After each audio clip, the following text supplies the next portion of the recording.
Good evening. Welcome to regular meeting of the Planning Commission. Today is Wednesday, January 18th, 2012. Roll call, please. Planning Commissioners Astorian, Andrigan, Here. Sheets, Here. Yesayan, Here. Chairperson Lee. Here. Can I get a report regarding posting of agenda? The agenda for this meeting was posted on Wednesday, January 11th, 2012, on the bulletin board outside City Hall and on the city's website. Thank you. Commissioner Langren, can you lead us on the pledge? I'd be delighted. Pledge allegiance to the flag of the United States of America, and to the republic for which it stands, one nation, under God, indivisible, with liberty and justice for all. The next item on the agenda is selection of the chairperson. Nominations are now in order. And does the commission have any nominations for a chairperson? I would like to nominate Commissioner Landrigan. I was going to. Do we have to vote on it now, or can we wait until we have Commissioner Astorian here? You could. Before, or would the commission want to do that? If you guys would want to do that, I would prefer. It's fine with I'm me. happy. If we have the full fine. commission. Okay. So Okay. we'll defer this. Till, okay. Okay. All right. Then approval of minutes. I move that we approve the minutes Wednesday, November 16th. Okay, thank you. So minute has been approved. I don't see any over communications, so we will move right on to the new business, which is a use variance case number PVAR 2011-020. Mr. Baxter. Yes.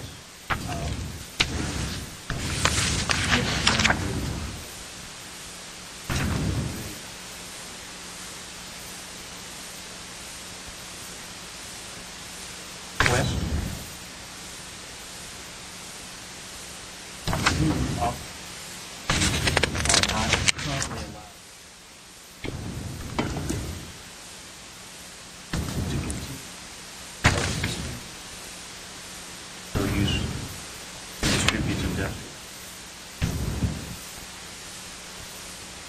Information. I'll just go up here to the board.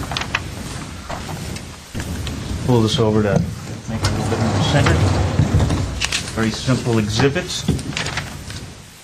We have our site plan location, Western Avenue to the north. Well, excuse me, it's actually to the west. Victory Boulevard here to the north. This is more of what it looks like here. We have the building, which occupies about 79% of the site, constructed in 1971.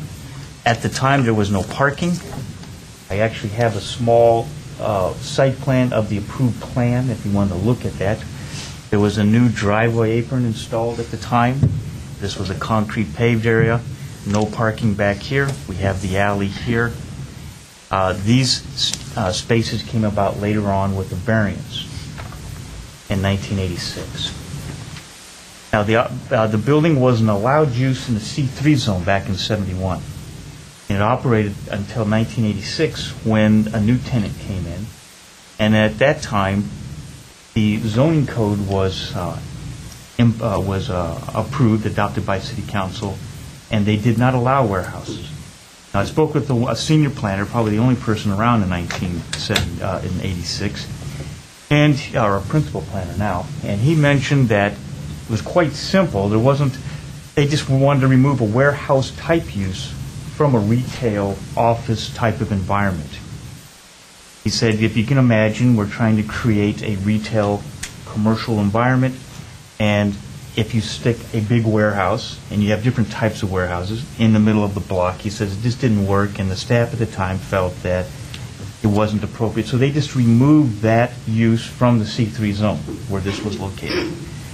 So in 1986, a few months after the new ordinance went into effect, a new tenant wants to come in. And he said, no, you can't do it. So they applied for a use variance. We listened to their arguments, and we said, okay, we'll approve it. The same floor plan, or I should say, same building floor footprint, same paved area here, and they added 6 parking spaces. They showed us that for the first time. So we accepted that, and that became part of the approval. And if you look at some of the approvals in the staff report that subsequently follow, we show that the approvals are based on this little pattern right here. And plus, there was some landscaping added as a condition for that case number 8045-U, and this is following the same pattern that whole time, consistently all the way through. There's been 2 other use variances that followed, and the staff has had to work with the first applicant that came in '86 that lasted till about 1997. There was some problems. There was at one point a revocation consideration hearing. They worked with the applicant. The applicant said, "I'll do better." They did. It goes back and forth, back and forth. Now, the current applicant, though, hasn't had any issues. They've been there since 1997, based on their use and occupancy permits, their zoning use certificate. And so that gives you a quick little overview. If you look through the history, there is an interesting part is why is that 10-foot or not parking, but driveway area up here. And if you look at the Western Avenue, it's 80 feet wide. So 40 and 40 is from the center line. And there was an ordinance that required a 50-foot setback from the center line. That means 40 feet to the property line and an additional 10-foot setback. So that's where that came. And I noted in the staff report at the time, there was no restriction about what you could do in the front. So the setback is only for the site, or the site, not on Victory? No. Okay. On Western. That's where the ordinance 2721 applied. When you look at that. And then it didn't have any restrictions. And also on the site plan, which I have a little copy of, it shows a new driveway apron right there on the street. If we go through and look at that chronology, as I mentioned, there's 2 other use variances, and both times they were eventually approved. They had expiration dates, and the current expiration date was earlier in the fall. The applicant submitted prior to that, but we were going back and forth, making sure things were complete and setting the public hearing date. So it takes a little time, but they were diligent in getting things here in a timely manner. We did receive comments from another division. It was Neighborhood Services. They listed them. I have them in your staff report. You can look at them. Nothing that says that there is an ongoing enforcement problem out there at the site. I've given you pretty much all the background. The analysis, the staff I mentioned, recommends continuing this approval of the warehouse and the wholesale use. One thing, let me just digress a second. The warehouse use from 1971 to 86 was a warehouse use. Wholesale wasn't allowed. 86, they asked, the new tenant that came in asked to have the wholesale added, and it was added. And so since 86 till 2011, it's been consistent in that manner with the wholesale warehouse as a use for this site. So it has some history, and for the most part, it's been a good neighbor, and has been conditioned as such to address the concerns of compatibility in the neighborhood. So staff also went through, we looked at the standard findings that we list in your staff report for the land use practical difficulties or unnecessary hardships, the uniqueness to the site, the detriment to the community, and whether it be consistent with the ordinance. We've tried to make arguments that we feel are justifiable for your findings. Certainly, if you look at the findings of the past, I think our arguments are certainly comparable, if not improved upon them. I think one of the big issues that's going to come down to this property, I spoke with one of the senior building officials next door, or building plan checkers, and I said, this building's been around since '71. The hard part is if you put in a commercial use or an office use, you jack the parking requirement through the roof, and eventually you have to do a parking reduction or a parking use permit.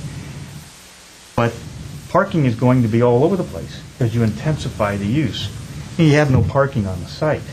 And one of the objections in the neighborhood at the time, at the beginning when the revocation came in, the request for revocation was people from the previous business, not the current tenant, were parking in the neighborhood. That was one of the issues, and that was just for a few employees and some of the contractors and salespeople for a warehouse. So if you put in a retail place, it's going to be much more impacted. So at some point in the future, this may be an issue, and I asked the plan checker, what about a building like this? I mean, what's its useful life? He says, Chris, we got buildings from the early 1900s that are not reinforced, and this is built more to current code with earthquake and all that. So this building could last a long, long time. So anyway, this is something to consider. So staff is trying to figure out how do you balance the character of the neighborhood, which directly behind it is residential, commercial along the street, with an alley separating it. We feel that this is a good compromise as conditioned to monitor, regulate a compatibility between this land use as a warehouse wholesale and a residential stuff. That pretty much wraps up my presentation. I'd like to go through other things if you want, questions. Questions? We have the applicant present here to discuss this with you. And no questions from me. I do have one question. Yes, sir. And that Yes, sir. is something that I guess either you could address or maybe other officials can address, and that is where you say parking there. Yes, sir. In the the setback area. That is correct, sir. Is that allowed? I mean, what is allowed in the setback area? Very good point. I did some research as part of my staff report, and on page 3 of the staff report in that first paragraph, one of the questions in the neighborhood services comment was, can you tandem park there? Because if you look in the photographs here, you'll see cars parked along the side. Now, if this was built today, the answer is no, because they can't get in and out. But at the time that this was approved, the setback ordinance did not restrict the use at the time. It didn't say, for instance, that this had to be landscaping. So it didn't restrict it. And the first site plan just leaves that area as a concrete paved area. That's what grandfathered in. It's sort of, I hate to use the word grandfather here in this respect. Legal nonconforming. It is legal, non-conforming, but also this whole site is operating under a use variance and conditions thereof. So if you, when it is renewed, are all of those, what Mr. Lee is going for, and a question that all of us have, that when you come up to the renewal, do you have to bring certain things up to code, or do the existing situations supersede if they are working out?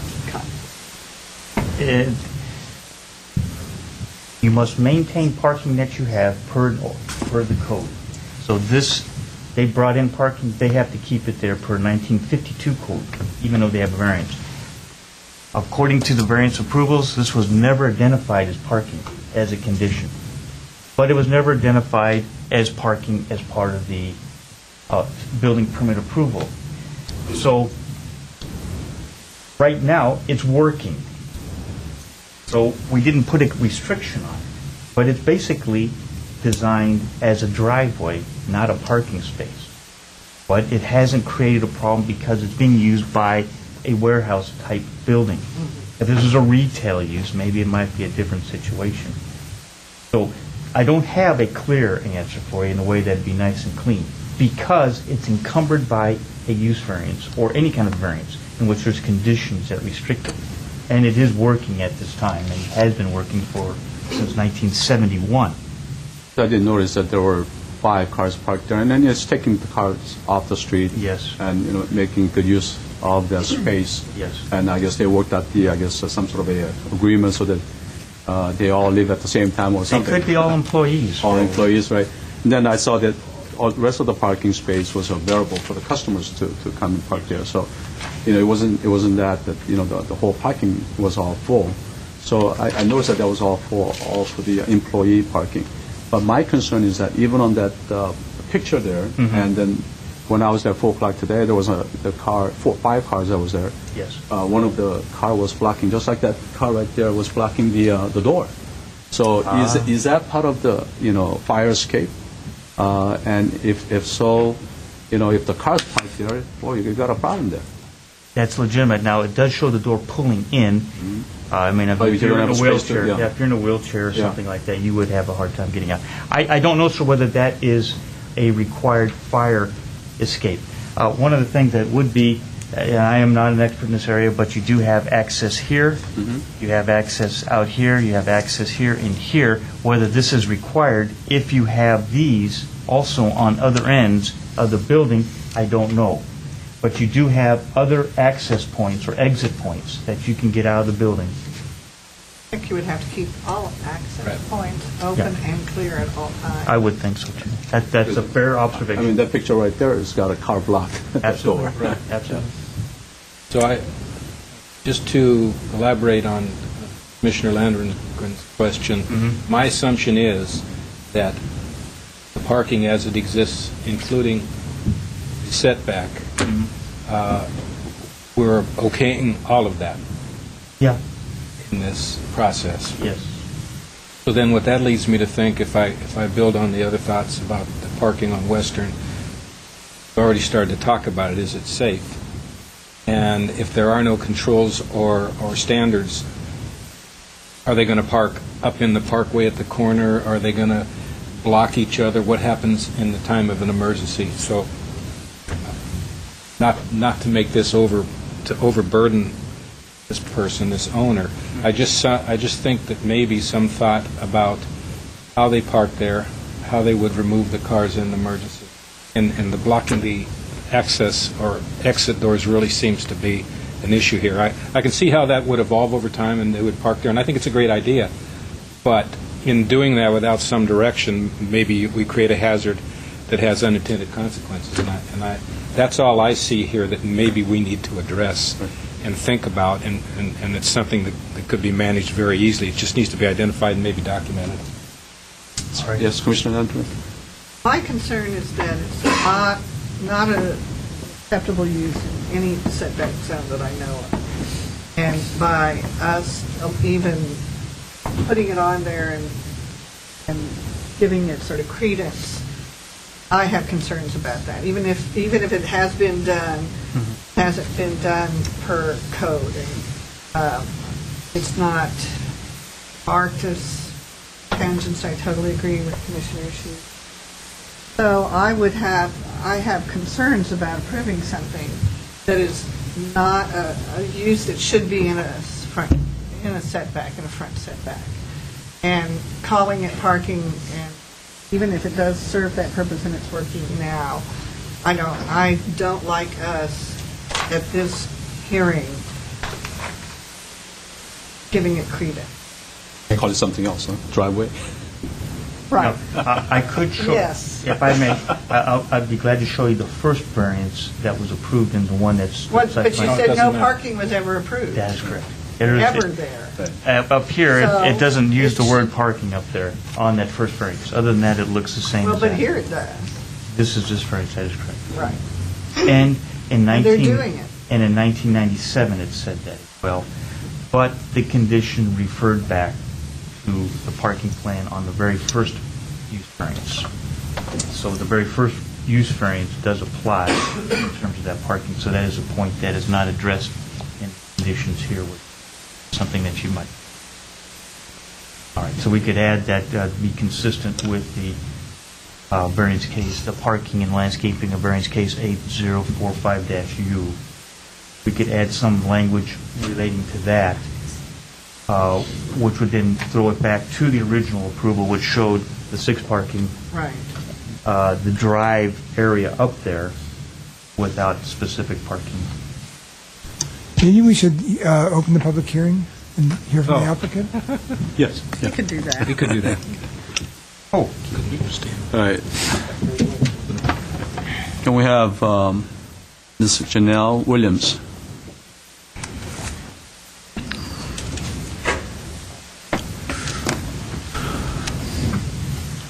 Good afternoon and Happy New Year to you all. My name's Janelle Williams, and I have with me Sean Corrin, who is with the facility, and he can answer the questions related to safety and the doorways and so on. So is he part of your presentation?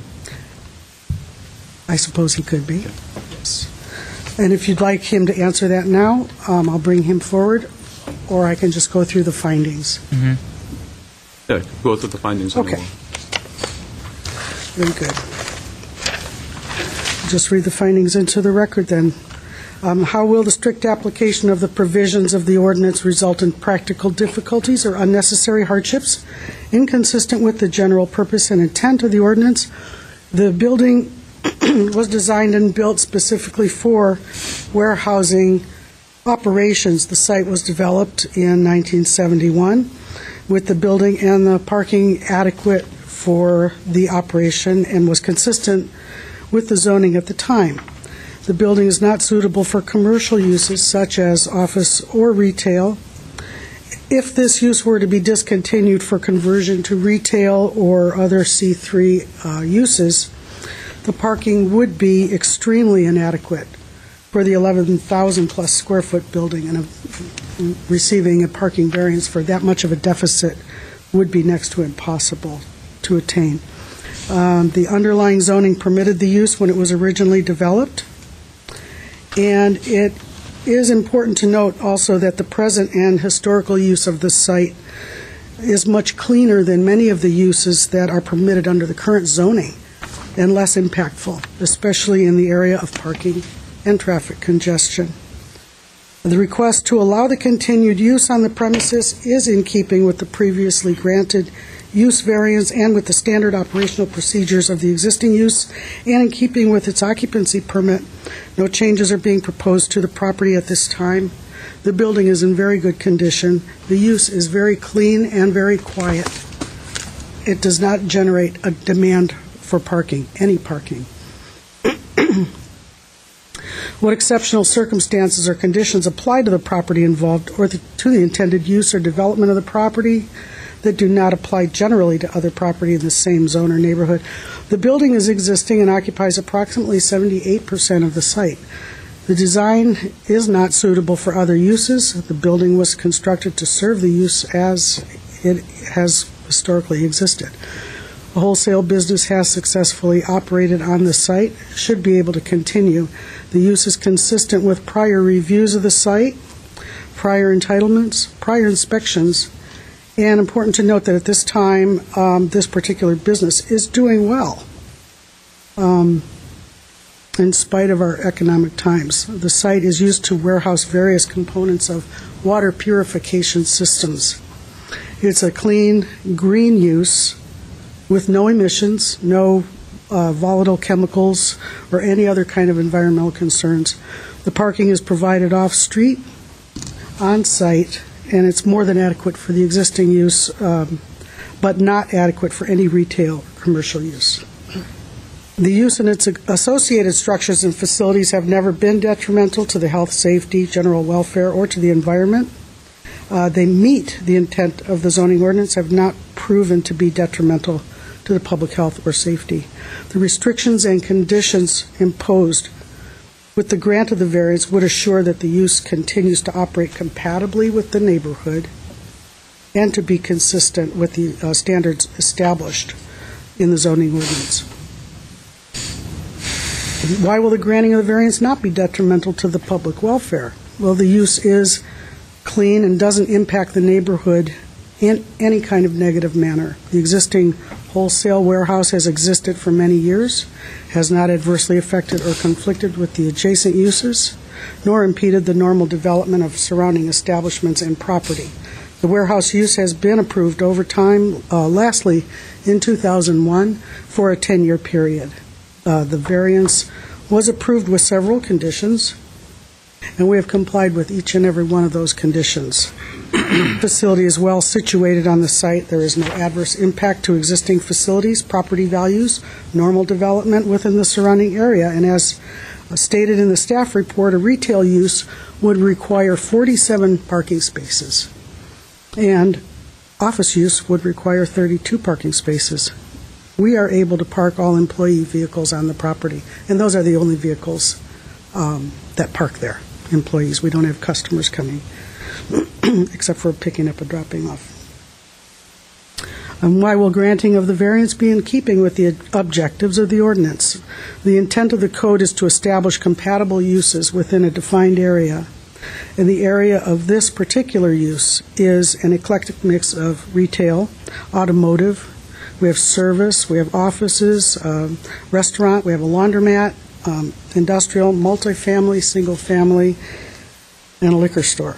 The subject use is compatible with all neighboring uses along Victory Boulevard, and as a clean wholesale warehouse use, it's also as compatible with the neighboring residential uses as office and retail would be, and we believe it is superior to those uses. And more compatible than some adjacent C3 uses, such as the gas station across the street, the auto repair facility, and the liquor store. In addition, the use is consistent and superior to the available parking because only 4 employees work on the premises at a given time. There could be 5 now? 5? 4 or 5? The applicant has honored all of the past conditions of approval. Those conditions were imposed to ensure that the use would remain as benign to the neighborhood as possible with negligible impact. We've kept the area free of weeds and trash at all times. Parking and landscape areas have been kept in good condition with live plants and automatic watering. The hours of operation are limited to from 7 a.m. to 6 p.m. daily with no operation of any kind on Sundays. No deliveries occur except between the hours of 8 a.m. and 5 p.m. Delivery trucks utilize the alley to the rear and are not permitted to let their engines idle in the alley.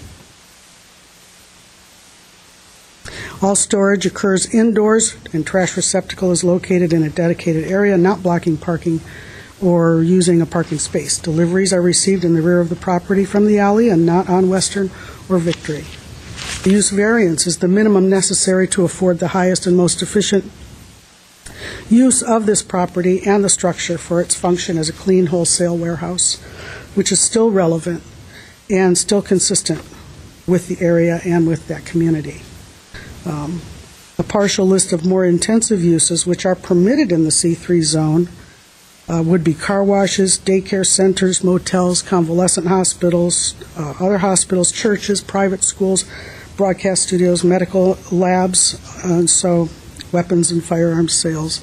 These things are all allowed there. This is by far superior option for that location.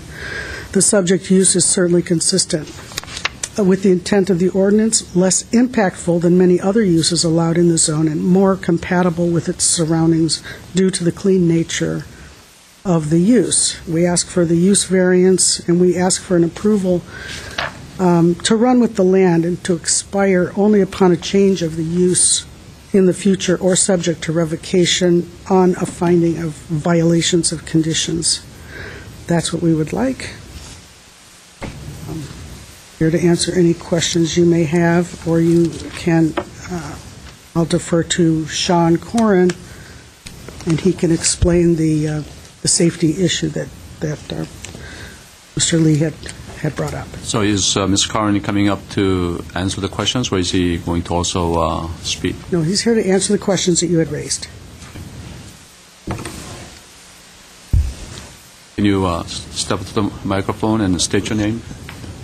My name's Sean Corrin, and my family's done business on Victory Boulevard in this short block area since 1948.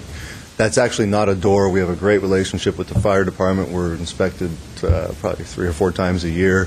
There's a handicap door in the front. You raised issues about how to leave the building if cars are blocked there. That's completely enclosed. There's a glass door in the front with the quick push handle. That's always unlocked during business hours. You can actually leave 24 hours a day if you're trapped in the building that way.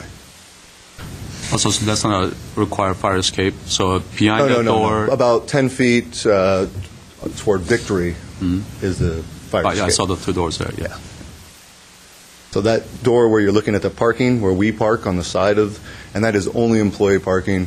Our employees show up probably, if we're lucky, at 7:30. We don't open till 8, but they show up about 8, and we close at 4:30 to 5. So that's all employee parking on the side. And anybody, we have other facilities on the street. If anybody else from other facilities that are more like admin are coming down, they're instructed to park on that side as well. to leave open area for the alley and not block all the parking on the street. That's where you get that side parking. That's just the employees that work there. Any questions for Mr. One Carr? quick one. Yeah. So you have been inspected by the fire department? Oh, And what have they said about that door that is where the park... That's not a door. It is not? No, It's just shown as a door on the plan? It could have been at one point, actually. That's Nothing probably there. before my time. If you look close at the picture, it's brick. There's a door in the front of the building, That's right. which is the glass, Right. which is that push clip. Okay. There's two fire doors in the back of the building by the tall doors, and then the push door up in the front. I guess I would ask one last question. How do the employees park and come and go? Well, it's a through pass. It's almost like you can pull in through the Back and then go from Western and then exit into the alley. Okay. So if somebody needs to leave, they want Somebody to has pull to out in the end.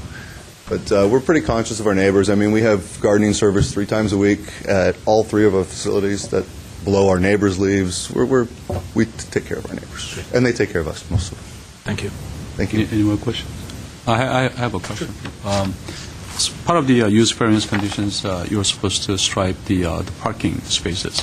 I noticed that it was not striped because I myself parked there this afternoon. Okay. And it's very helpful to have stripes, and it is part of the condition for you to have those stripes. So that was something that I noticed that was not there. And also I noticed the trash receptacle being outside. Is that where being kept? That's as far as I know. That's our designated. We bring it in every evening. Mm-hmm. We do not leave it out, like many others do in the alley. But we bring ours in every evening, and that's where, as far as I'm told, that's where we're supposed to keep it. So I guess my comment might be maybe goes back to the staff. If that's what we're going to have it, maybe we might need to have a little enclosure or chain link fence or something for the trash receptacle. We've actually been denied chain link fences. I don't know if we've applied, but we've been discouraged with chain link fences in the alley. No chain link fence. No. Trash. That's inside the building. Yes, I'm sorry, it's in the bottom. So, It's inside. Yeah, but it was sitting outside. okay, well, then that would be a concern that we wanted to make sure that it would be consistent with our conditions. And here we have, We do roll it out. I would have to confirm. We have trash pickup again 2 or 3 days a week at Okay. all 3 facilities. I don't know off the top of my head what days those are. We do roll it out. Okay, that's what I want. Comes in and out often, Okay. so I don't know exactly what days that is. So today it was trash pickup day. I hope so. Okay. I can't. I'm not in charge of trash pickup day. I don't remember. Good answer. They're there a lot. They're there a lot. We have, like I said, there's a few facilities, and Okay. as far as the striping, we do stripe probably every other year, and we have to replace the bumpers often. If that's an issue, that's easily done. Yep. Thank you. Thanks a lot. Thank you. I don't see any more cards here. Mr. Chair? Yes. I was just going to mention, there was a letter submitted. You all should have it in front of you. Yes. Ibrahim Gagap, for you to review and support the project. It should be in front of each of you. Okay. So anything the staff needs to add at this point? And no, sir, and if you have questions... I have a question. Yes, sir.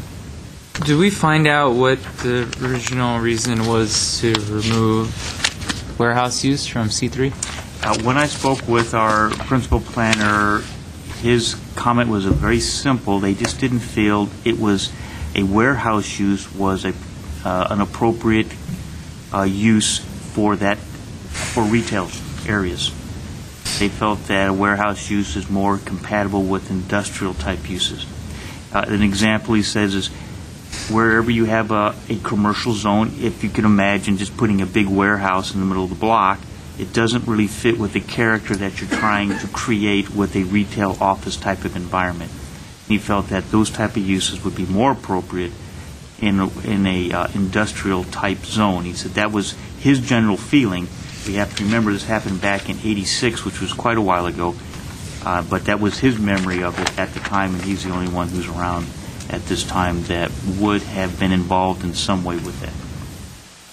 And then in the area within a mile or so, is there other warehouses like this, or do they Good question. come back? I don't know. It's a little bit hard to tell when you're on the street.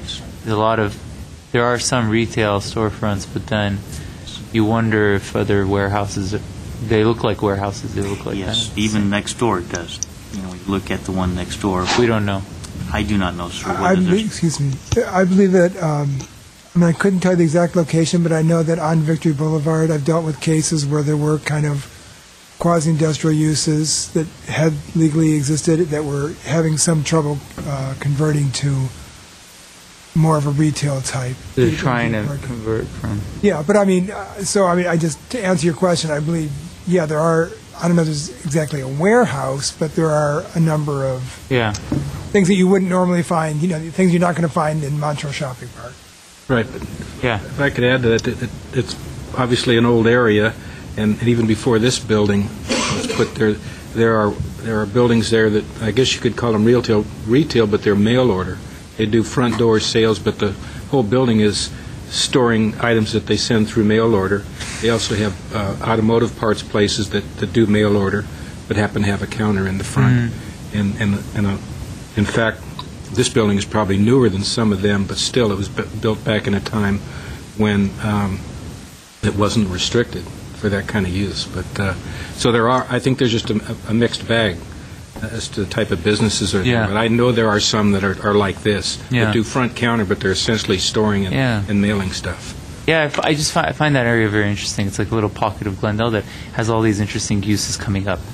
And hopefully in the future we have maybe some type of plan or incorporated as we're moving forward with our community plans for that area.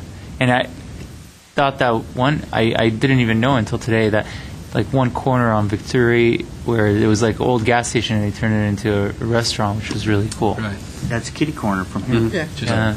Right across really the corner from this property, Bombo's. So I'm definitely in support of it. I was just wondering how it even got to here in the first place. Well, I think what we have, as we're discussing this case, I think wanted to further explore was the parking issue by the side of the building. So,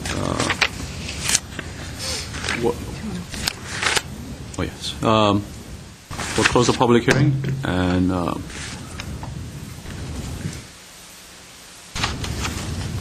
Comments? Yes, Ms. Landrigan. You want to go? I don't have. No, that's all right. Go ahead. You'd win. To me, it's pretty clear. I don't see a problem with the parking per se, but I think it's something to think about establishing some guideline. Only not because there's an issue here or is a problem, but because maybe if some professional would look at it, maybe the fire department and somebody in the neighborhood services or whoever would look at that. I don't want to overburden the owner, but I also don't want them to be drawn into a situation where an emergency happens and it would cause an issue. I don't see one. I wouldn't make them change it. I think the building is compatible. I think they're a good part of the neighborhood. They bring a lot to that area. They've followed all the rules. They've followed all the conditions.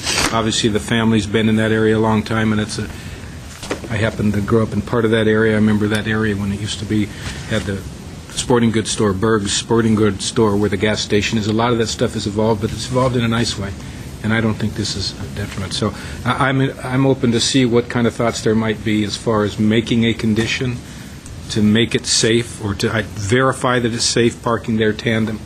But I don't see it as an issue. I just know that now bringing that up here at Commission, it made me think about it. So whatever other commissioners might have, I would be interested in hearing that. But I don't see a problem. Ms. Landrigan?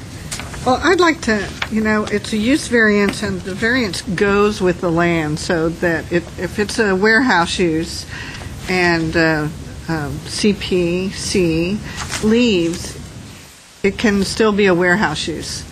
And that warehouse use may not be as benign as CPC is. So what we're doing is we're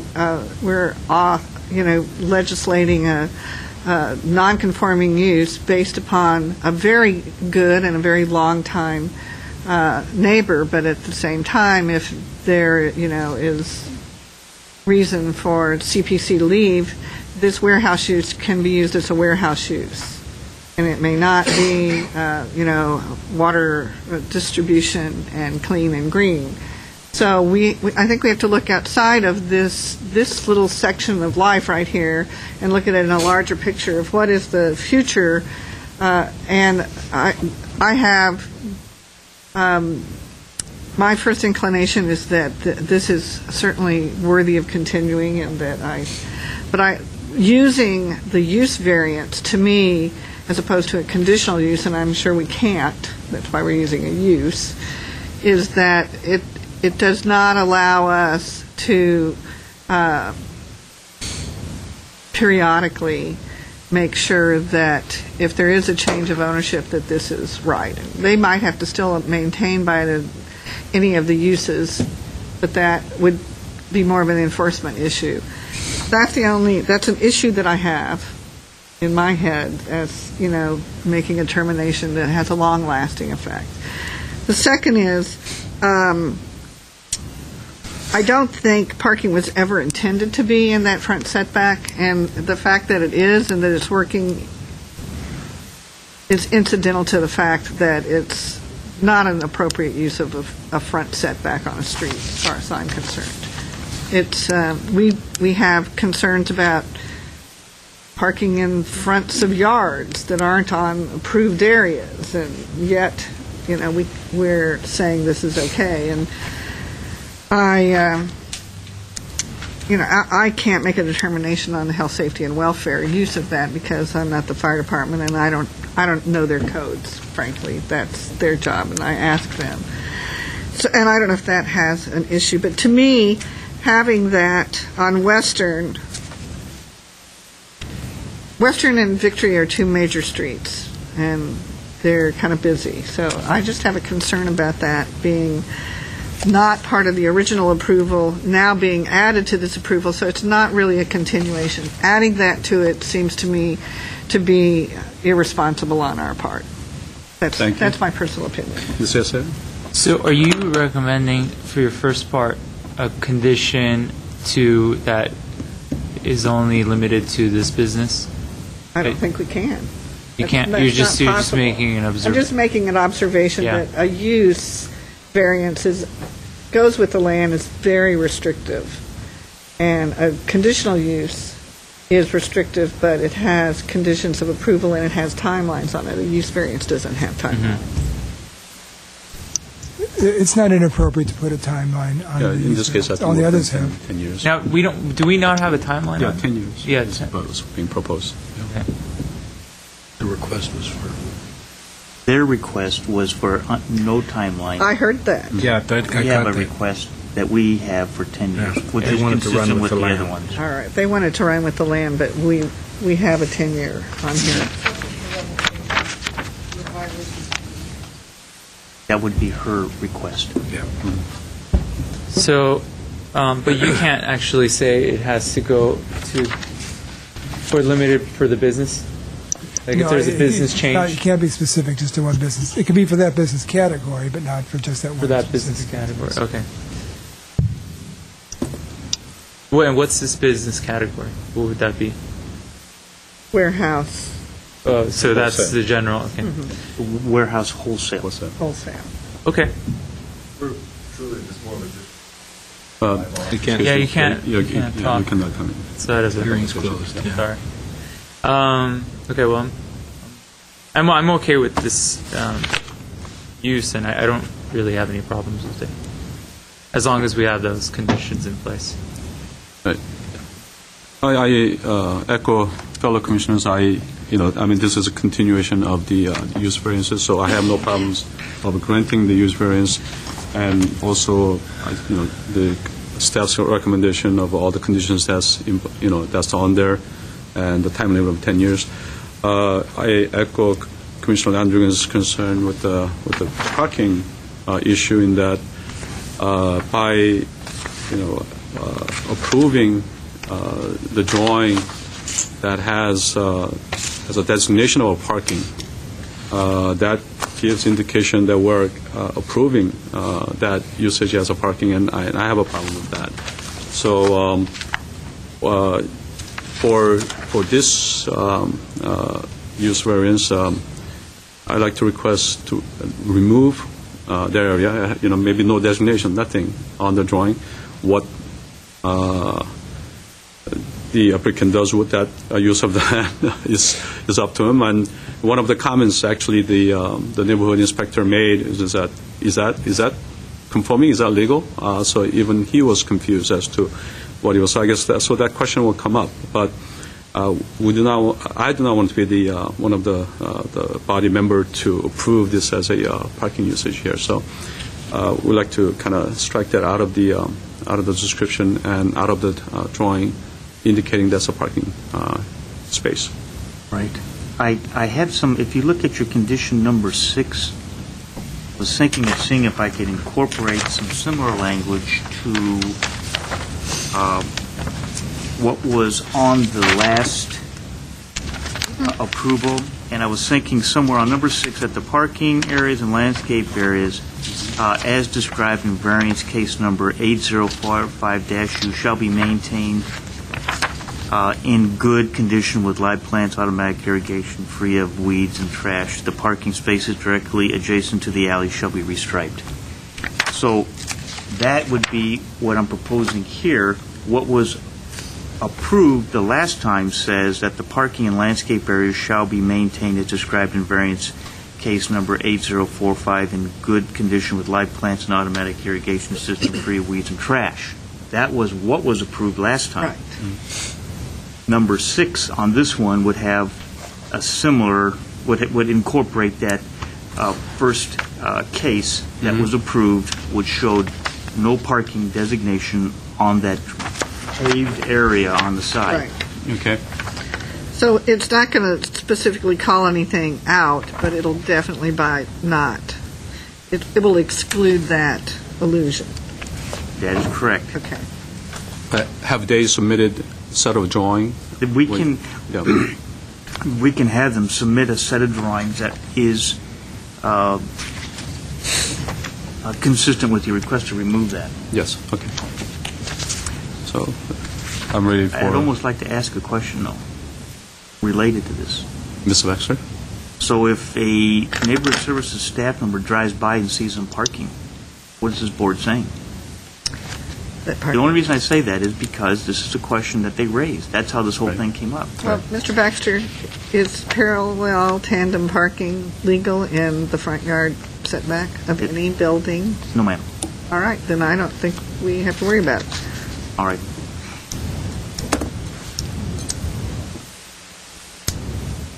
So there's no tandem parking. So if okay, very good. Okay. So I'm ready to entertain. Can we take a break and confer on that point among staff for a second? Sure. Okay. We'll take a 5-minute recess. Absolutely. Can I contribute at all? Not right now. Not right now. No. But is there rebuttal time too? No. They don't get rebuttal? Well, yeah, this is not an appeal. Okay. All right. That's right. That's right. No problem. The only thing I'm not comfortable now creates additional impact.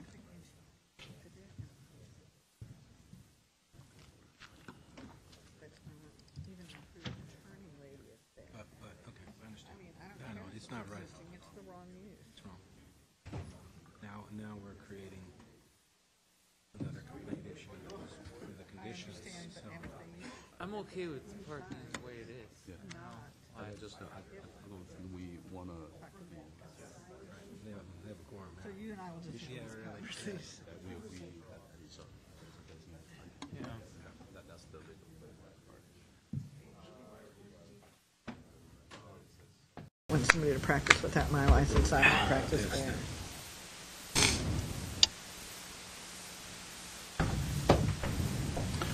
Okay, we're back in session. Mr. Foy? Mr. Foy? Do you have any devices for us? Yeah, it appears that this area is only 10 feet wide. So it really doesn't appear to meet code standards as for a parking lot I mean, not just accessibility, but turn radius and all the rest. It really appears to have, the best legal status we can come up with is that a driveway. Parking in the setback area in a commercial zone is permitted. We would not allow any designated parking spaces in a driveway, although driveways are used for parking quite frequently. So I think if the commission wants to pull back from officially designating these as parking spaces, perhaps the best thing is the solution offered by Mr. Baxter earlier to refer back to the previous site plan, the site plan of the previous variance. Okay. Is that clear? Yes. So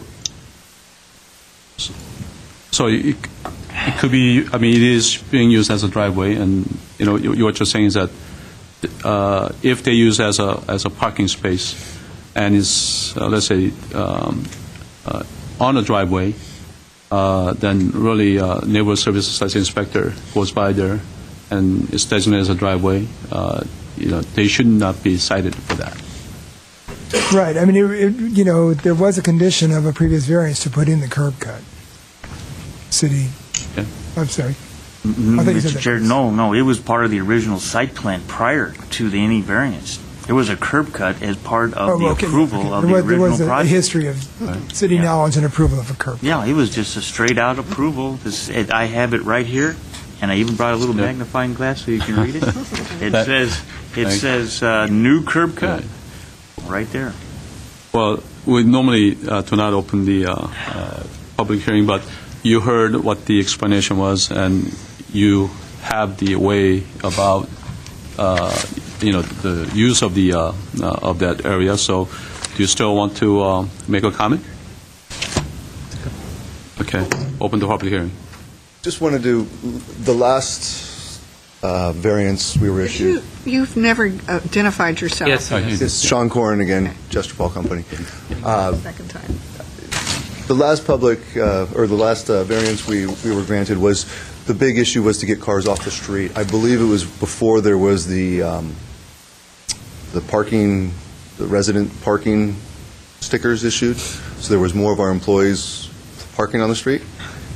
They would prefer to park on the street because now they can leave and come as they go or as they want. So we've been pretty diligent about having them park here, and this was a big push to have everybody park here. It's more like a circular driveway, as you're now calling it. So that's all I want to say, was that we're actually being very diligent to get them off the street. Thank you. Close the public hearing. So, is anybody ready to make a motion? Yes, Ms. Landry. Let me read the motion.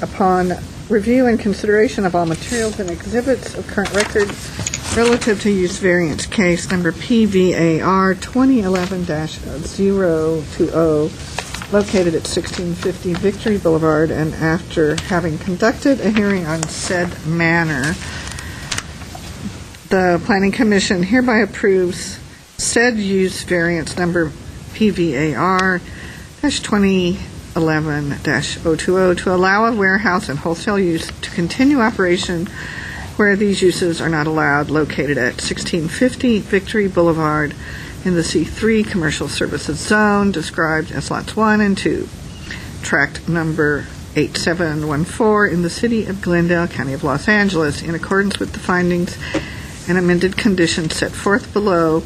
I won't read all of those, but with the change to the plan that removes a reference to parking. I can call it a driveway, which is what the original approval has. And the change to the item 6 to reflect the original, and with the 10-year period that's on condition number 16. Seeking support. Okay, roll call, please.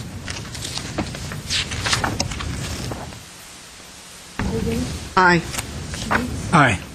Yesayan. Aye. Chairperson Lee. Aye. With the vote of 4-0, use variance case number PVAR 2011-020 has been approved with the comments that was made. Okay. Next case is wireless telecommunication facility case number PWTF 2011-003. Mr. Joe. Good evening, Mr. Chair and members of the Commission. I'm going to approach the board for my brief presentation.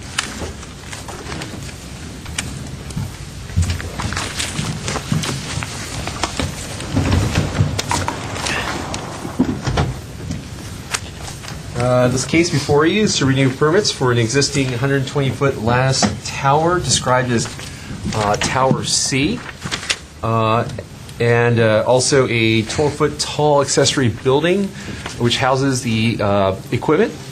And they're also proposing a new 500-gallon propane tank for an existing emergency generator adjacent to the tower. The existing site is located in the RS zone. Surrounding the property is a bunch of SR property, open spaces. It's located in the Verdugo Mountains. It's irregular in shape, as you can see, as it's kind of more linear than actually square. And it's approximately 13 acres. There are currently two other 140-foot tall wireless antennas. They're labeled as A and B. They're not associated with this application, but they are also on the site. Access to this site is from the Verdugo and Whiting Woods motorway. They're fire access roads. Onto staff's analysis. The proposed project was determined to be a Class 4 antenna as the antennas are mounted on the existing lattice tower. The code requires Planning Commission to hear this case as it's located in the RS zone, which stands for residential open space. Also, as well as the proposal height, which exceeds the maximum allowed in the RS zone. Compatibility does not appear to be an issue, as the last tower is far away from residential or commercial sites and has existed in excess of 40 years without any camouflage techniques.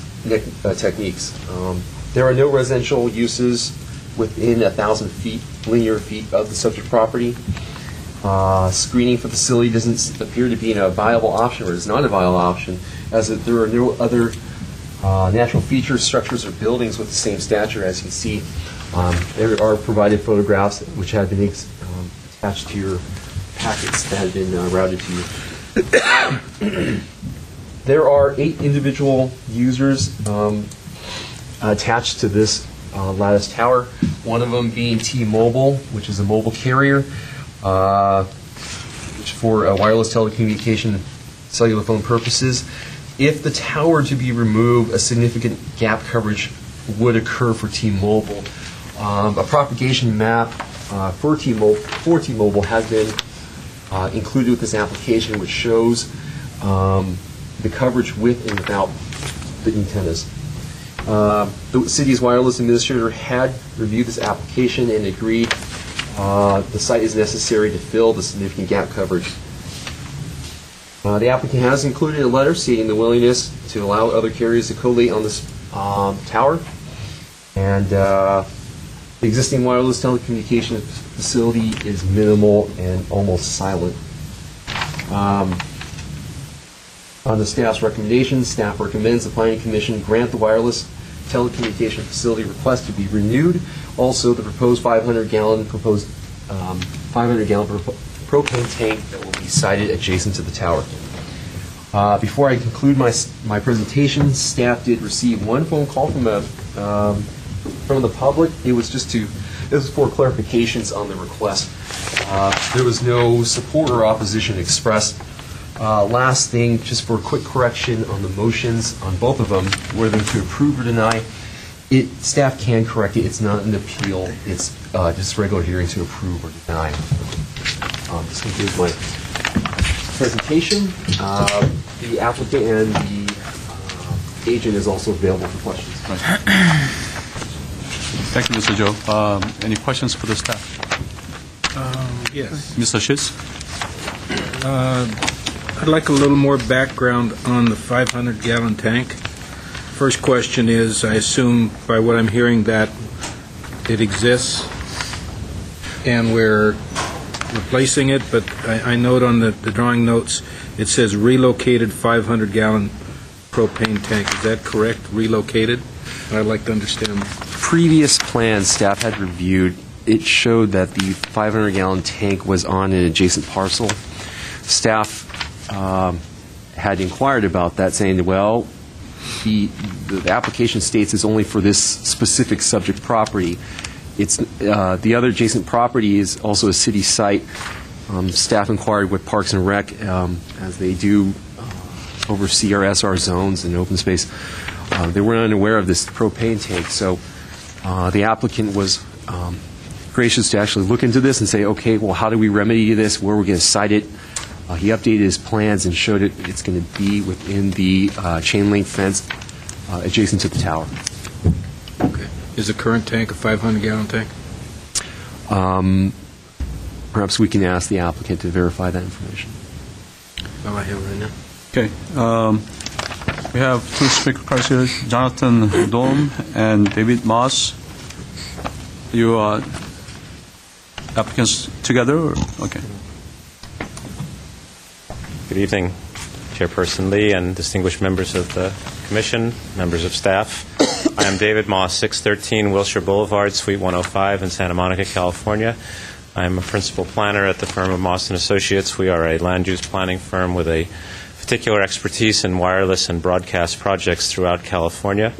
And I'm happy to say that we have represented clients here in the city of Glendale on a variety of projects, but at least 10 times in the last 20 years we have represented telecommunication projects, including on this site.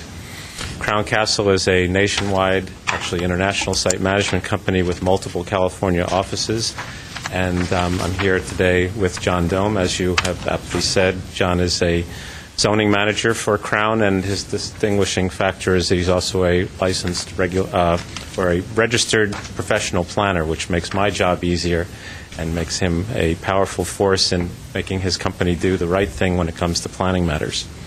The reason for the renewal is actually quite interesting. This site has more than a 50-year history as a wireless telecommunications facility on this 12.45-acre site. It's known to the city staff as the Collins site. It's quite notable because of its shape, its location, and the fact that it sits in a sea of SR zone property. And it has been in constant operation as a WTF site since 1956. Until 1999, this site had been subjected to many different types of CUPs and variances that applied to the various installations on the 120-foot tall tower. And none of those until 2002 actually had an expiration. In 2002, a paging company came forward, applied for one CUP to place 3 antennas on the tower, and it was at that time that the city determined that the CUP and variances prior to that would no longer be in perpetuity. The application before you actually is the second application to be filed. In case you're wondering, in 2000 an application was filed and agreed to for 10 years for a CUP. It expired in 2010. And in 2010 we dutifully filed another application, but it was simultaneous that the city changed its wireless communications ordinance. We got stuck in what we call the moratorium, and hence there was a delay. We retracted that application, which was a CUP renewal, and refiled as a wireless telecommunications facilities permit. I go through all that for you because up until this time, we actually have never had a hearing on this particular 12.45-acre site before the Planning Commission. All of the hearings in the past have been before the city zoning administrator. So technically, this is a renewal of the year 2000 CUP. Staff is 100% correct, and in deference to Commissioner Sheets' question, Crown Castle purchased this site as part of a bulk portfolio of approximately 70 or 80 other sites in 2005 or 6. And lo and behold, it took almost 50 years for staff to notice what the owners of the site had never noticed, and that was that the 500-gallon propane tank, which is the size of the tank that's existing today, sits just off the property line to the north. And as a matter of deference to staff's acumen, we have agreed that the right thing to do, and Crown certainly wholeheartedly agrees, is to move this tank onto property that they actually are in control of under a leasehold interest with the Collins family. So good things come out of things that only took 50 years to get to that point of success. Progress. And the Crown, as I said, inherited this problem, and when it's not unusual, having put together over the years a portfolio of property that spans the country, that John Dome inherits things like this, and he immediately then goes forward to rectify them. So there are no real substantive changes to this project site, this WTF that's before you. Staff has aptly said it's basically a renewal of an existing CUP. There's no proposed changes in any way to that which is out there today in terms of the number of antennas. The types of users do change over time. On occasion, there is a change out of antennas. If that requires a building permit, that's always been dutifully done. I wanted to take a moment to just give you something that you probably haven't seen before, and that is what makes this project also very interesting is the fact that this is your city zoning map, and you see the green area is all your SR open space special recreation area, and here in the middle of it is this very unique 12.5-acre Zorro-shaped or Thunderbolt-shaped property. It sits a minimum of 5,000 linear feet from any sensitive residential receptor, and I want you to know I tried to spare the Planning Commission the need to be the ones to hear this project by keeping it at the zoning administrator level. But when the new ordinance was promoted, even though this ROS zone property is 5,000 linear feet and as much as 6,000 from some of the vantage points in your visual study, the decision was made that any residentially zoned property for which a wireless telecommunication facility is existing or proposed needs to come before the Planning Commission. So I'm telling you all this because we may be back again, or you'll see other projects like this in the future, and you won't have to ask the question, why are we hearing a project where residential receptors are so far away? We agree with staff on the findings. I think staff has done a very good job, and it's a difficult job, I will tell you, having worked with John and without John in over 100 jurisdictions in California. The findings for your WTF sites now are exhaustive and complete, probably maybe among the 10 most stringent and therefore most clear in the state of California. So we appreciate that staff has dutifully looked at the findings and recognized that reconfiguring the antennas is not going to create any additional community compatibility, that the long-distance views and the clustering of multiple towers on this site in and of itself is an excellent visual mitigation measure. In terms of the conditions of approval, we agree with all the conditions of the Community Development Department. They're straightforward. They make total sense. But I need to take a moment to talk a little bit about the Fire Department conditions. As I said, I've been before the city on 10 times at least, and probably 5 times on this one property. And we are quite familiar with the fire department's requirements in terms of access, road conditions, and access to city property. So in terms of condition number 10 in 2009, Mike Mathias had already decided that there was no requirement for a right of access permit because the required amount of fire clearance was wholly on this property. And therefore, there was no need to require that Crown in 2009 obtain a right of access permit to access property that they don't own in the SR zone.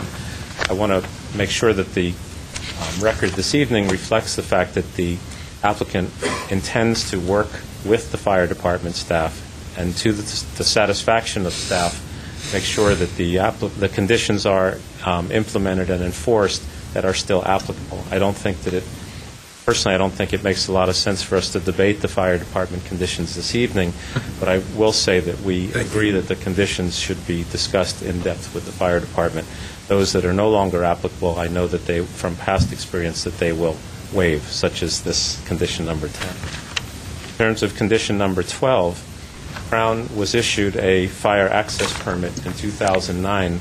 Interestingly enough, even though I have permits that go back all the way to 2000, because that was my first association with this particular site, the 2009 access permit that was issued has no expiration date.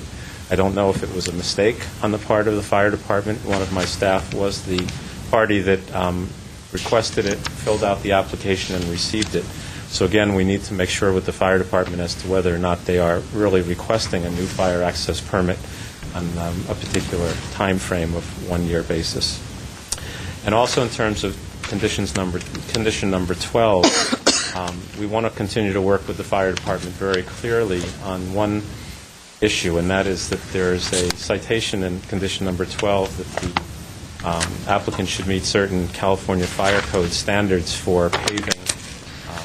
And I can tell you that that would be something that we feel there's no nexus for this no-build project. And also in the fact that the property has had a 50-year history, it would be very unusual that the fire department at this point would be requesting that the applicant pave more than a mile of unpaved roadway. It is 20 feet wide, and there is a 20-foot easement that's recorded that provides the access rights for the applicant and all of its telecommunication sublessees to access the site.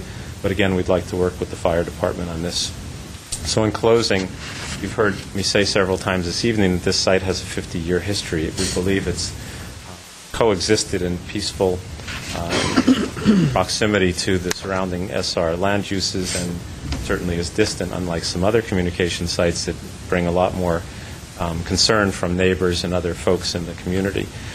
This is a important local and regional serving facility site. It has everything from T-Mobile, which provides, as you know, as a component service, 911 services. It has ambulance. It has various other uses that are quite important to the community at large. I'd like to respectfully request that the Commission consider one item. That is the term that has been offered is consistent with state law. And it's interesting. Normally in the city of Glendale, we have found that the first time you go before the zoning administrator for a new site, you sometimes would get as short as 3 or 5 years. Under state law now, 10 years is the minimum that can be considered. But we have found in Glendale that sometimes we see longer than 10-year terms on certain types of real estate projects where there are CUPs.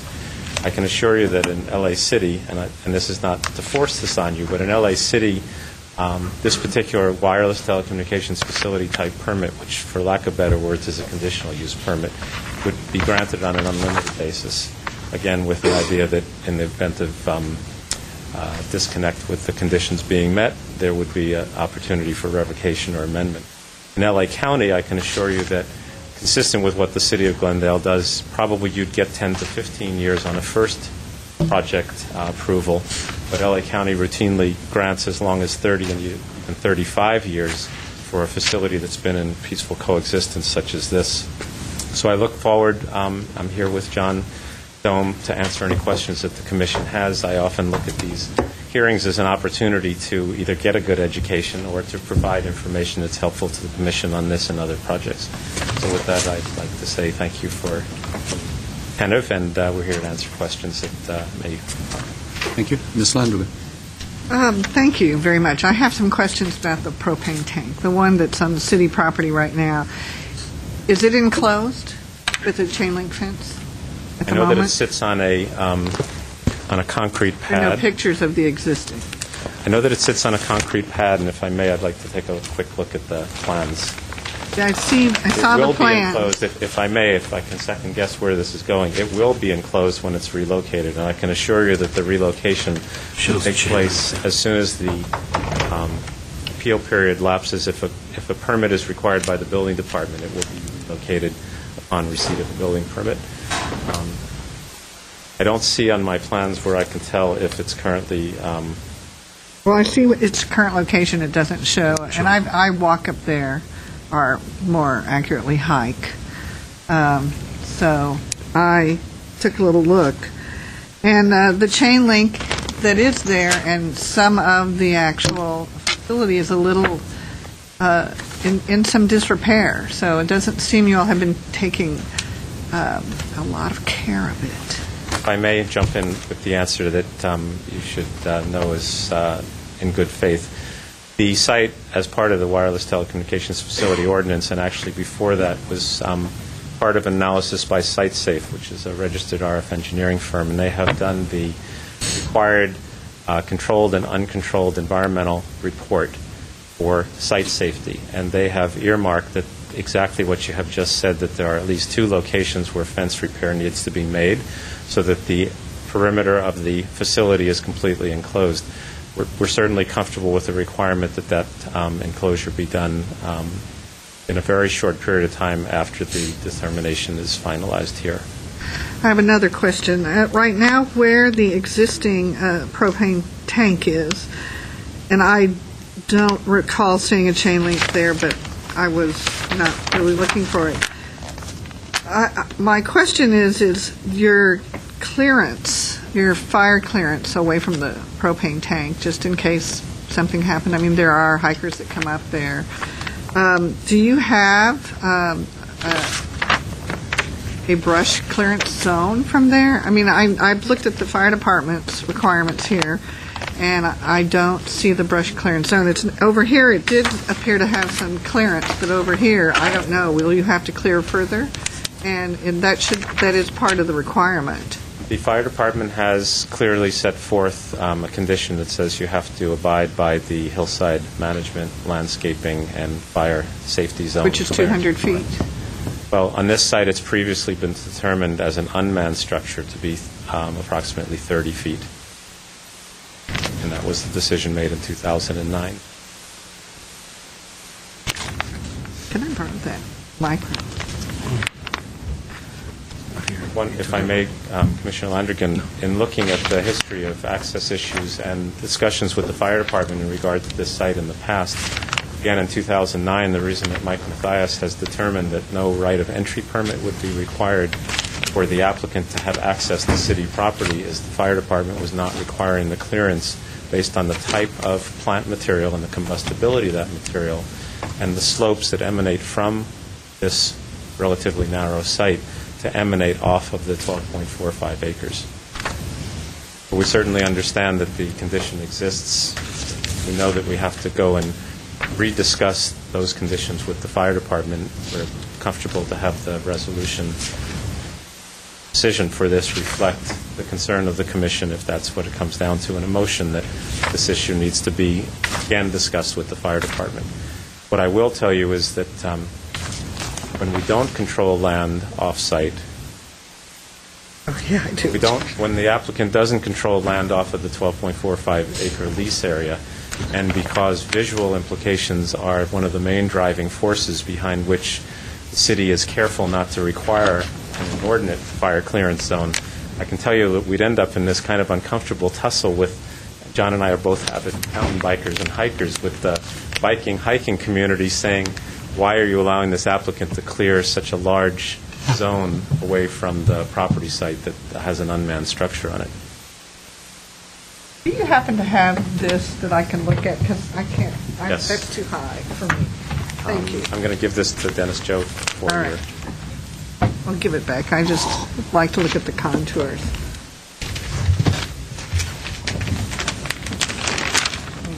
Well, Commissioner Landry is looking at that. Anybody else have any more questions? I have one that, on the same line, well, similar. The paving requirement. I don't know what the details on that are, but you did mention that there was some discussion in one of the requirements about paving. Could you give me a little more detail on that, what you understand about it? Yes, I'd be happy to. In the staff report, there is a section for Glendale fire engineering conditions. And if we take a look at condition number 11, I had actually said 12. So we've now corrected the record. It says, provide an access road for fire department apparatus per section 503 and Appendix D CFC, which is California Fire Code 2007, picked all dimensions, minimum width of 20 feet. I have to say that's the first time I have seen this condition imparted to this site ever. I have What is the roadway today? Pardon? Is the roadway Dirt. 20 feet? The Is it- roadway easement is truly 20 feet. Okay. I don't believe that it's 20 feet in all sections, but the issue of providing an access road that would be paved is, mentioned, out of keeping with the nexus to And this that's project. what you understand about this ruling. It has to be paved, maintained, would Well, I require know that pavement. excuse me for jumping in, the That's most all right. drastic, the worst case requirement under this particular fire code section is a paved road. But we know of no precedent by which the fire department has required paving on these fire access roads, partly for the purpose they don't want to promote vehicular traffic up and down that's not very narrowly defined as that's appropriate and needed for these relatively remote communication center facilities. Okay. So I tell you that standing here, I'm in the very comfortable position or category, if you will, that the fire department is not going to require this road be paved I would 20 assume feet that. wide from 5,000 linear feet away. No. Let's say, yeah, right. Most of that is city property. I would hope you're right. That's all I have. Ms. Landry? Well, the concern I have, since I could finally read the contours on that map, is this is at the top of a hill, and so the fire tendency of any fires is to have a chimney effect up the hill. And if you're now adding right in that fire, if there is one, and we do have fires here, 500-gallon propane tank. And so I don't know if 30 feet is reasonable. If it was a house and it's not even as flammable as a propane tank, in the fair code, it's 200 feet. Now, I'm not proposing that we go and cut down all of the vegetation, but my concern is that there's a more hazardous situation here than existed before. And that is, it's provide a fuel mod zone per the Hillside Development Landscape Guidelines. The landscape guidelines deal with residential. They don't deal with having a 500-gallon propane tank there. I have a concern with that. That seems to not be comparable. If I may, I'd like to see if I can help with this. As I had mentioned in the beginning of this evening, I've had the opportunity to work in over 100 jurisdictions in California, and many of these types of sites are located in relatively remote hillside areas. So I can tell you with great assurance that the opinion of fire marshals and fire departments across California is, in the event of a wildfire, the most important structures to have access to and protect are manned structures, gender nonspecific, if I may. Correct.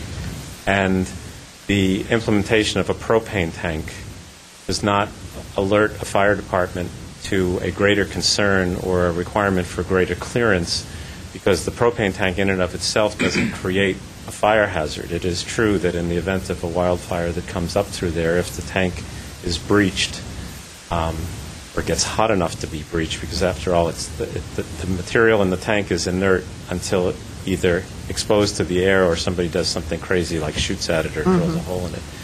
Therefore, the fire department usually says that these unmanned types of structures with fuel, such as this, which are necessary as an FCC condition for having backup power, are really not of concern to them, because if the fires don't start at these unmanned structures, nothing is combustible. Fire is running up the hillside and gets to this area, the explosion of this propane tank doesn't create any greater potential for a bigger fire, per se.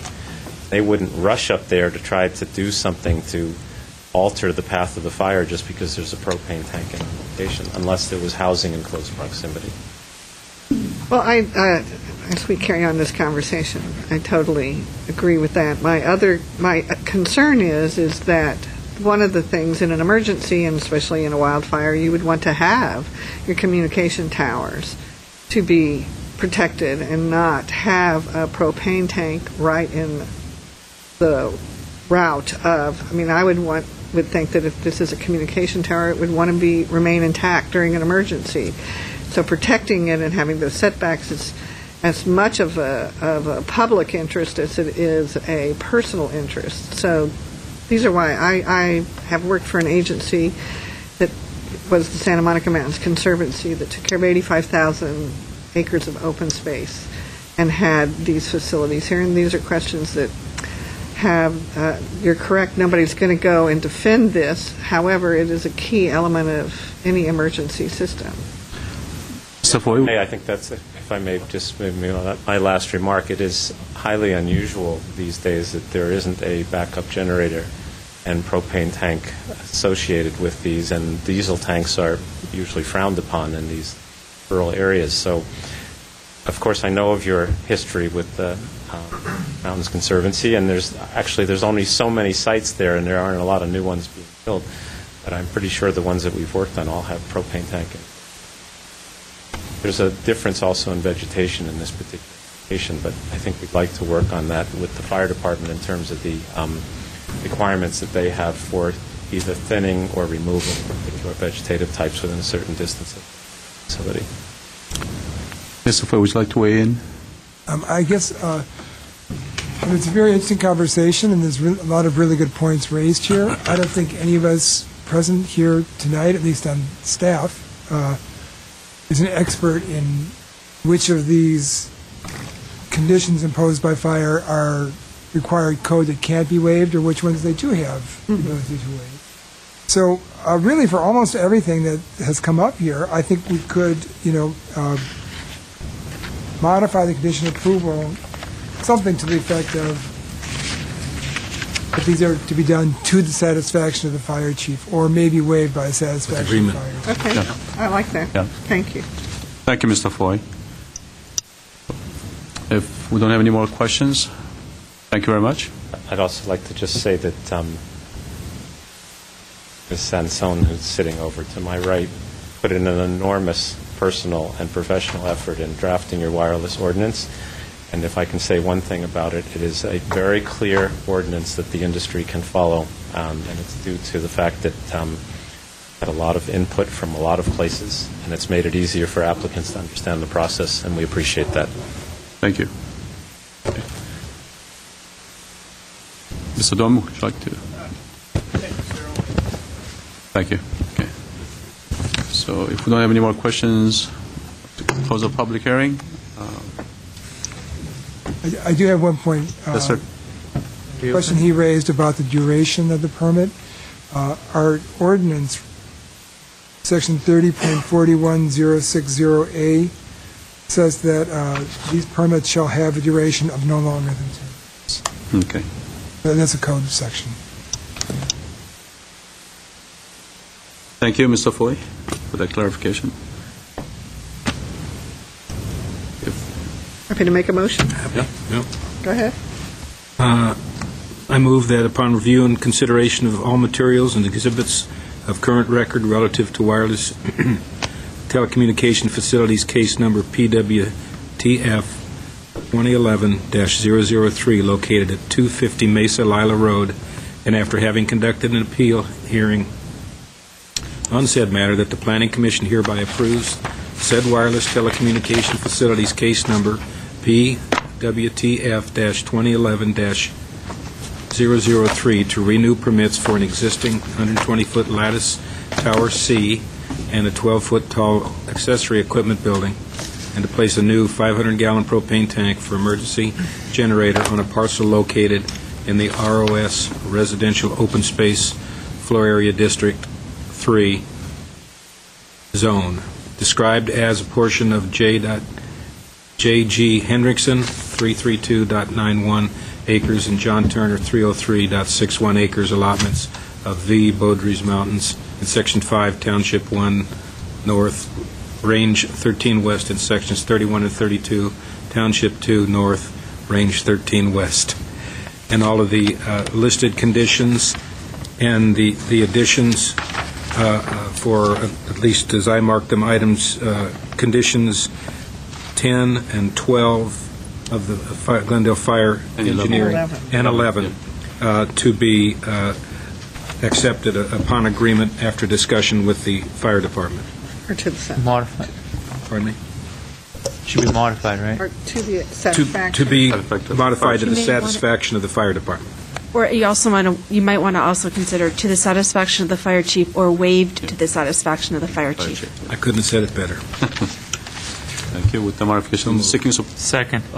As a quick, as I mentioned in the beginning of my presentation, staff can correct within the motion, instead of saying after having conducted an appeal hearing, it will be corrected to say and after having conducted a hearing on. So it's not an appeal. Thank you. John did odd.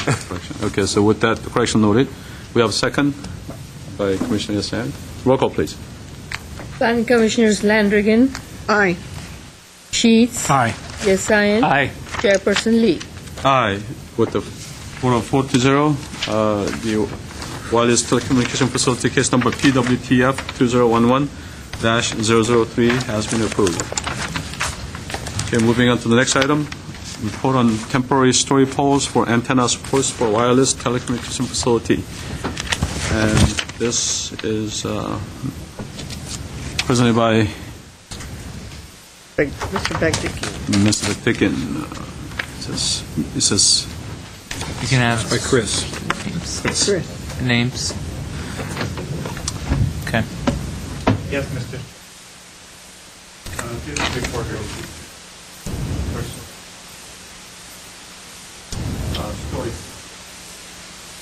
Chris Barton. Put your mic on. This report was prepared pursuant to the Planning Commission's request regarding story poles for wireless telecommunication facilities, the pole-mounted ones. And this, if you remember, recently there was an amendment to the wireless telecommunication facilities in the zoning code. The current practice is to review the documentation that's submitted by the applicants and including photo simulations of the proposals.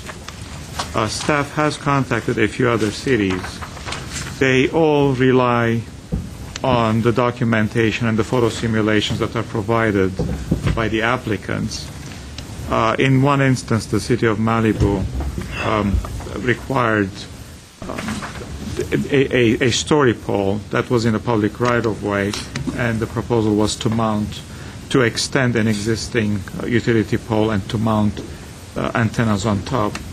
And in that one instance, they requested that the proponent replace that pole with a taller one to reflect what was in the application. But otherwise, the several cities that I contacted, they all rely on the photo simulations that are provided. With respect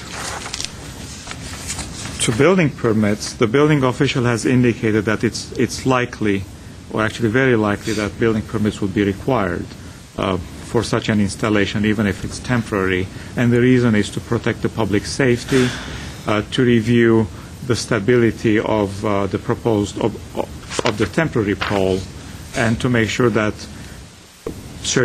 required circulation, like exiting, is not affected by the proposed temporary installation. And when a building permit is required, there may be engineering calculations required in connection with that building permit application. And when a building permit is issued, to take the temporary pole down, a demolition permit will also be required at that point. So it's a little cumbersome in terms of permit requirements. With respect to cost, staff has contacted a contractor regarding the cost of putting up a typical pole in an open area, and the cost was approximately $750. Now, this cost does not include any regulatory fees or permitting fees or engineering fees.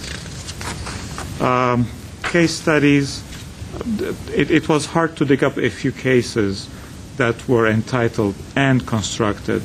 I've come across several cases that were not completed and other cases that were approved but not built. I found a couple, and the photos have been included, and it seems that the photo simulation is pretty close to what's built in the field. In addition to this, there are legal requirements or legal implications. Our city attorney's office, Ms. Christina Sansoni, has prepared a report which we've included in the staff report as an attachment. The legal implications are numerous, but namely, it's this shot clock process that sets limitations on processing time and decision times. And that's one of the reasons that requiring story polls may be a little cumbersome when you combine it with the shot clock requirements. Ms. Christina Sansoni is available in case the Planning Commission has questions of her regarding the report. I'd like to conclude my presentation unless there are questions from the Commission. Okay. Any questions? Is she going to be doing a report too? I'm sorry? Or she's just... She included one in here. Oh, yeah. Yeah. The city attorney's report is included as an attachment to the Planning Commission report. Now, how would, if this was done, and then I guess, you know, the size, the width of the story poles would also be an issue, right? Because they're all, I mean, the width of the antennas, they're all different. So the story poles would have to be... I think the story poles kind of would have to go with how wide the antenna is as well, right? That wouldn't be my understanding. My understanding would be more about the height. It gives you a view of where it's going to impact the airspace. The visual. Okay, I got it. Yeah, because my concern is, now I get the pictures are great. I think sometimes when it seems like, you know, there's a lot of specifics on how to get good pictures, but I think we ran into the problem last time, which was near the I don't remember the area. The golf course. The golf course. I don't remember exactly what the problem was, but maybe the pictures weren't that great, and then it didn't go with the reference of the map. And in that case, we still heard it, and then when we went out there, it was very hard to visualize exactly how this was going to be.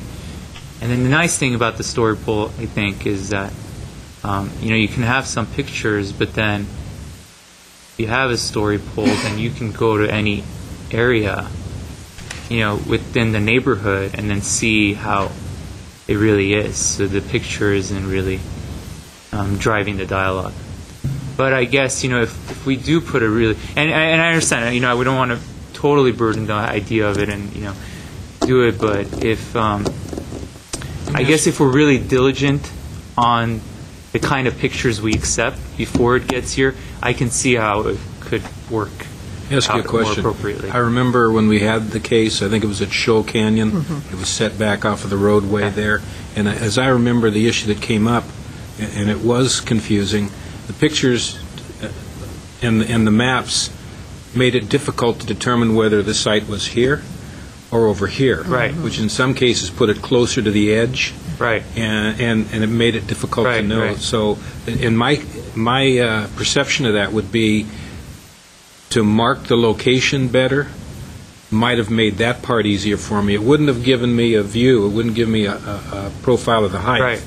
But it would have given me something better to say, okay, I know it's going to go there, and now I'll start to use the pictures. So is that something that was part of the issue with you, or is it also about? No, that was, and I feel like sometimes with the picture stuff, it can lead to a little bit of a manipulation as far as, you know. Yeah. It's actually the one here. They included it on. Yeah, I know. I saw it. It is. That's the one. Yes, Ms. Landry. Well, I totally agree with what Commissioner Usain has said. The quality of some of these submissions are considerably different than others. And, you know, the visual impact analysis is inconsistent. There are standards for visual impact analysis that are federal that I think that we might want to just accept as the standards that you have to present to us. And that would bring about a consistency. And also, it requires that an engineering visual assessment is done as opposed to just the applicant going out there and taking the pictures. So I think that would bring a more consistent So you keep some scaling review. We and would stuff. have scale. You would have somebody who has a stamp that can, stand behind it. So to me, I think that maybe we just want to set some standards. It would be really, I think, onerous to impose permitting fees and building fees and demo fees. And, I mean, we work with the code, so we would have to. If we could do better visual impact analysis packets, I think that would be the best way to go. And I think we could be satisfied if that was maintained. Mr. Becker, can you? If I may, I would like to make a comment that may possibly address all the issues that were raised. The revised wireless telecommunications facilities ordinance has pretty specific requirements in terms of applicants' submittal requirements, and they relate to photo simulations, the precise points where the photos are taken, how the photos are supposed to be scattered versus focusing on one particular view, and the size of the photo representing the existing situation versus the proposed situation to be identical for ease of comparison. Those specific code sections are duplicated in the city attorney's report, and it starts on page 3 at the bottom and continue on page 4. So the requirements now with respect to the photo simulations and other requirements as part of the submittal are more detailed compared to the prior practice. With all due respect, however, we live in the land of visual,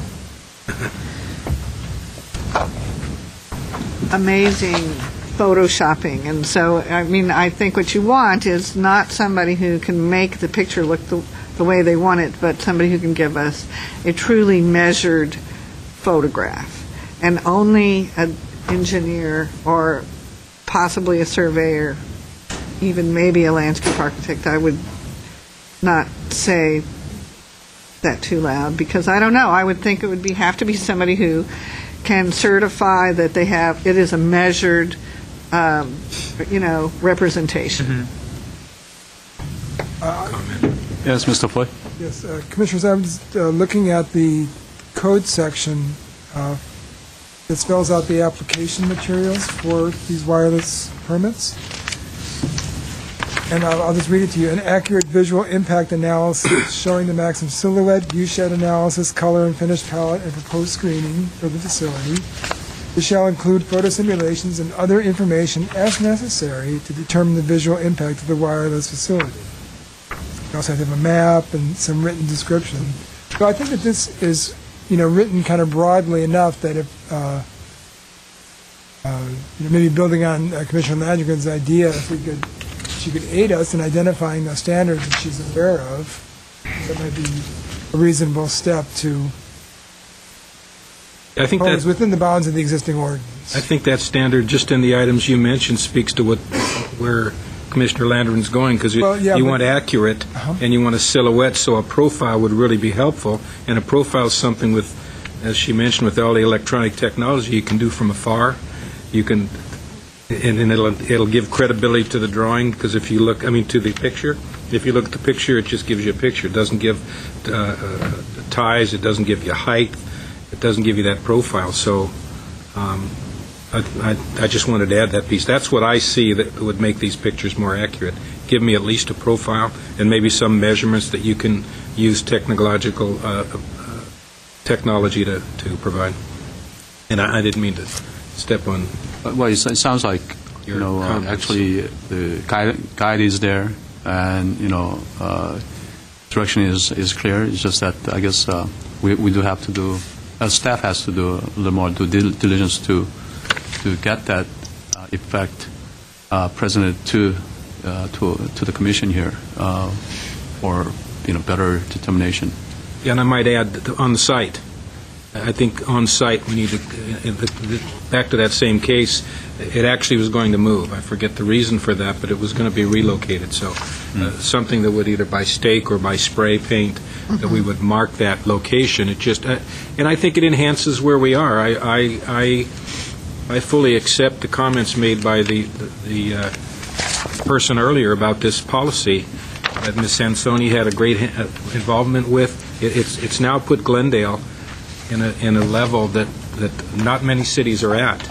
And after a lot of dissension in our town, this came about for the right reasons. So these people come to us with the right information, the right data. They get themselves prepared. And I think that these kind of items are an enhancement to that and very simple to do. It's just some clarification and additional detail that are really going to make it a good program. If there are any more questions, we'll close the public hearing and ready for deliberation. Do we need to make a deliberation on this? I don't think so. Ready to make a motion then. Discussion. Yeah. Discussion, yeah. Just a report. Oh, just report? Oh, okay.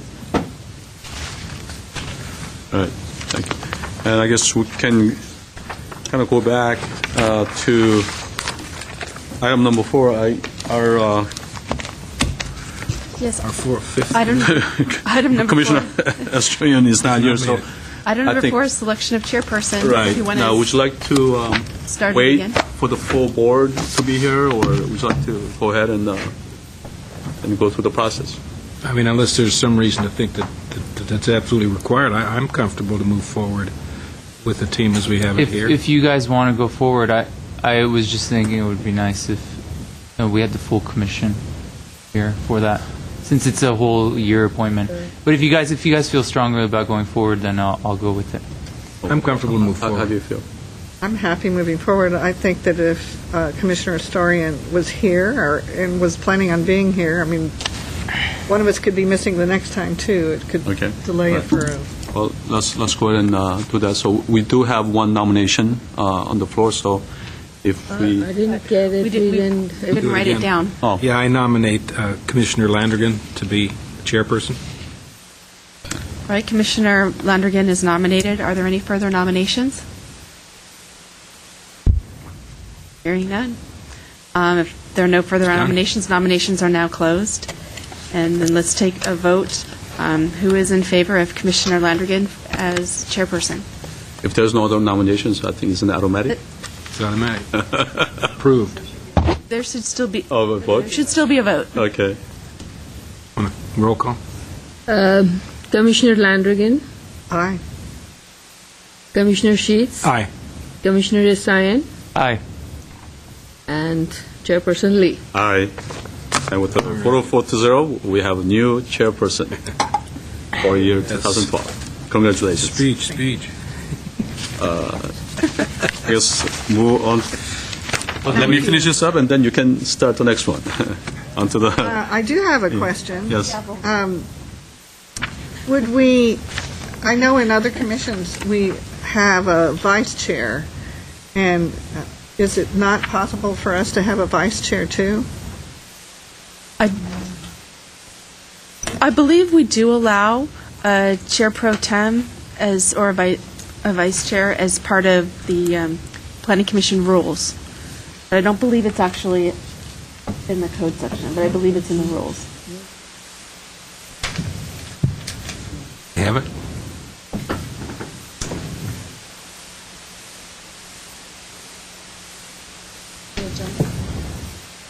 Well, Or can we just checking something?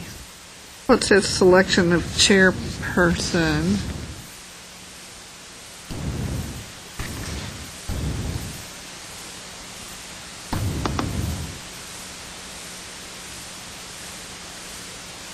Yeah, we can put it on the agenda for Can we have next, it on the next the agenda? next one.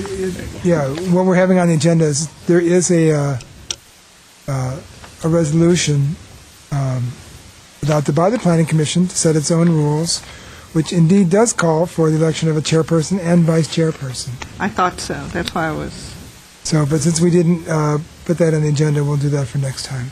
all right. So then we'll make this official Assuming that by doesn't passing make of the you gavel Want to reconsider to our new chair. Thank you. you have an opportunity to go to the 9/10. All right, thank you. So do I close the meeting, or does We do. Chairperson? Item 9. We do have a report, however. All right, Just well, an update so to I'm them. now officially the chair, all right. Just All right, to give you, then. just to let you know, we do have an appeal that's going to it's going to the city council. It's an appeal of a planning commission decision at 3431 Linda Vista Road. That is scheduled for city council hearing on February 7th, 2012. And then we also have an appeal of the case at 1650 Hasbeth Lane that was decided by the planning commission that also has been appealed, that will be considered by the city council on March 6th, 2012. And there's one which will be coming up shortly after that. It's the appeal of a planning commission's approval of a CUP for 1376 Balmoral. In addition, the city council has, for information, has asked for status reports on a number of land use items, including view protection, the hillside ordinance, and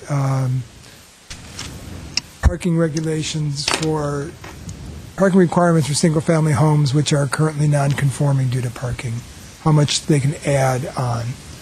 And all of those items are scheduled to go to council on February 14th. And then we also have an open house that's scheduled here from next Monday regarding the Greener Glendale plan. It's going to be in MSB 105 and 106 at 5 o'clock to 7 o'clock on Monday. Thank you. Any other business?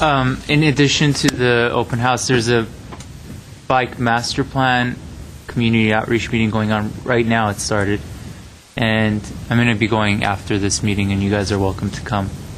And if not there, it's the Bike Advisory Committee, which I think some of you are on, or maybe just Landrigan. But you guys are welcome to come to that, because it's a very informal group, I think.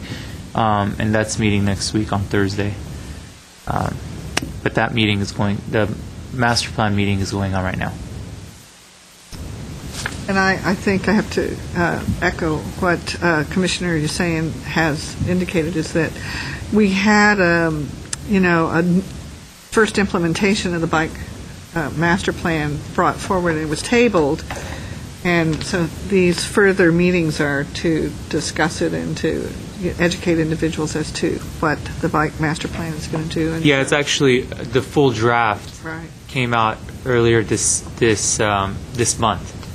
And because what they had before was just the map of what they're doing it, and then so now the full draft of the implementation timeline, education portion, outreach portion, and then what the plan is out now, and that's what the meeting is for. Thank you very much. I think it's a good point that we should all be involved in. Any other comments from commissioners or staff? Move that we adjourn. So moved. Great, thanks.